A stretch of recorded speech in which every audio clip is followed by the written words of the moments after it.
बारात पहुंचने के बाद अंकुश राजा का जयमाल अब होने जा रहा है। देखिए ऊपर चढ़ गए लोग, जयमाल अब होगा।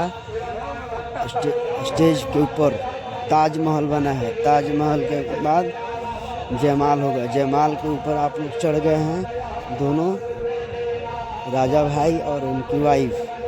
जयमाल होगा ऊपर ही, माला ऊपर ही पड़ेगा। आप लोग देख सकते हैं, माला ऊपर ही पड़ेगा। राजा भाई की वाइफ, और फिर यहाँ पे अंकुश भाई भी चढ़ेंगे, उनके पापा भी चढ़ेंगे आशीर्वाद देने के लिए। देख लीजिए ऊपर जयमाल हो रहा है कि नहीं। देखिए कैसे दोनों ऊपर ताजमहल पर चढ़ गए हैं, बहुत दूरी से है। दोनों आदमी ताजमहल पर चढ़ गए हैं। अब माला एक दूसरे को डालेंगे। माला डालने के बाद फिर नीचे आ जाएंगे, आपको एकदम नीचे तक दिखाया जाएगा। माला ऊपर ही डलाएगा लेकिन आपको नीचे तक दिखाया जाएगा, आप देख सकते हैं।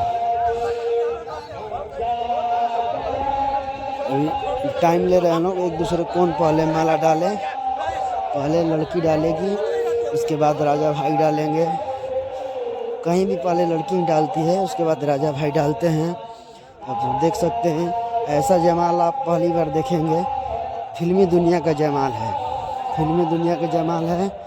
आप देख सकते हैं ऊपर ताजमहल के ऊपर जयमाल होगा। माने शादी नहीं है, फिल्मी दुनिया का है शादी, फिल्मी दुनिया बना है। आप देख सकते हैं जयमाल कैसा है, देखिए।